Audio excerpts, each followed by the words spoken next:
Grand Matin Sud Radio, 7h, 8h30, Patrick Roger. Il est 7h12, c'est à la une avec un mouvement des policiers qui sont en colère. Ils annoncent même un jeudi noir.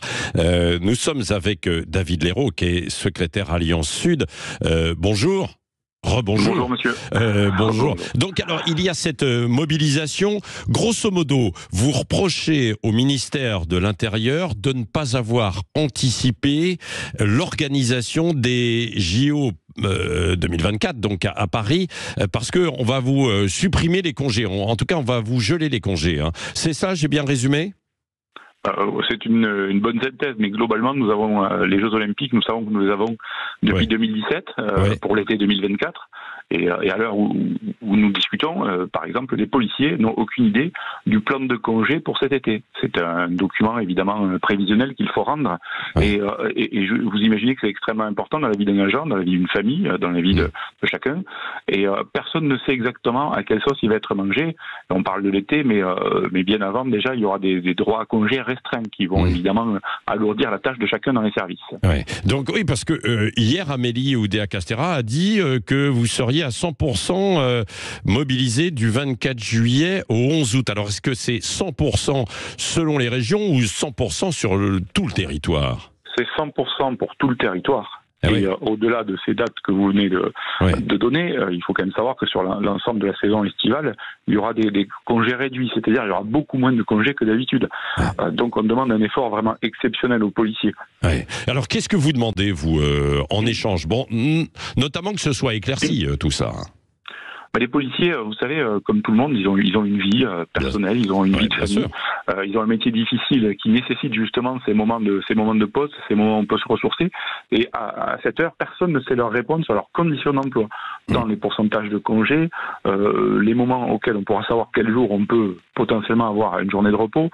Ils ne savent pas non plus à quelle sauce ils seront mangés au niveau professionnel, quel rythme de travail ils auront cet été, les conditions d'hébergement pour les renforts, les conditions logistiques. Donc en fait, globalement, nous ne savons quasiment rien à cette heure.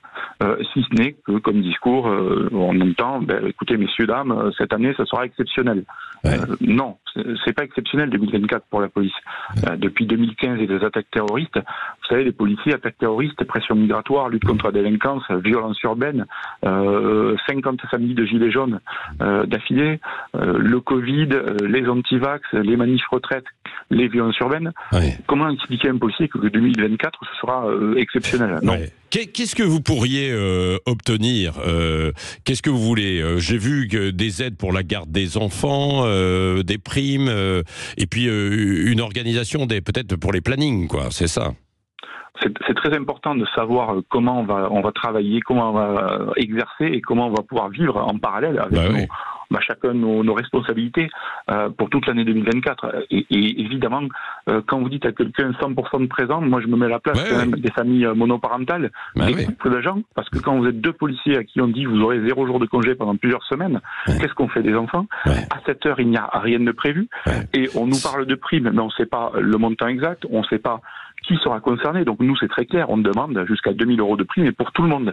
Parce que vous soyez policier dans le sud de la France, à travailler tout l'été sans repos sur votre secteur contact, ou que vous soyez en renfort à Paris, n'empêche que vous êtes au boulot tous les jours. Là-haut, vous êtes en renfort en région parisienne. Dans le sud, vous êtes là tous les jours. Et croyez-moi, l'ensemble des touristes qui viennent sur le littoral méditerranéen, par exemple, ils ne seront pas tous à la finale du 110 mètres haies. Donc on aura un afflux de population, de délinquance, d'activité, et évidemment des policiers fatigués qui renforceront la région parisienne, alors que d'habitude, dans le sud de la France, c'est plutôt des policiers extérieurs qui viennent, ce qu'on appelle les renforts saisonniers. Donc vous savez, c'est très très compliqué l'entrée de cette année 2024. David Leroux, est-ce que vous êtes rassuré parce que le même ministre est resté à l'intérieur, Gérald Darmanin, et donc il connaît le dossier, il va peut-être pouvoir aller un peu plus vite. J'ai cru comprendre qu'il y avait déjà eu des réunions. Alors il y a des réunions, mais ne nous mentons pas, le ministre de l'Intérieur n'est pas entre guillemets le grand argentier. Oui. Et nous, on sait très très bien que c'est pas en claquant des doigts qu'il y aura 500 millions d'euros sur la table de compensation, de reconnaissance et d'aide pour notamment les gardes et autres. Donc de toute façon, dans la police nationale, le syndicalisme et Alliance le sait très bien. Chaque avancée, chaque compensation, chaque euro, il faut aller les chercher sur le terrain.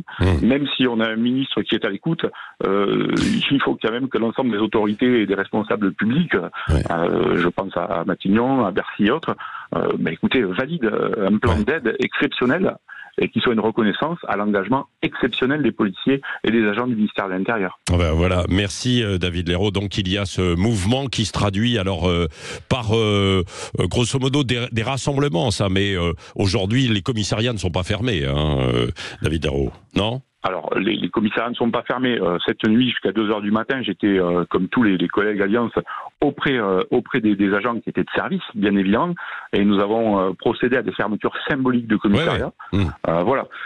Ces mêmes collègues qui auront fait 12 heures de travail dans la nuit, pour certains, ils vont enchaîner directement, on va se retrouver pour faire du covoiturage et faire des actions, notamment la zone sud, où nous avons deux frontières, une côté espagnole et une côté italienne.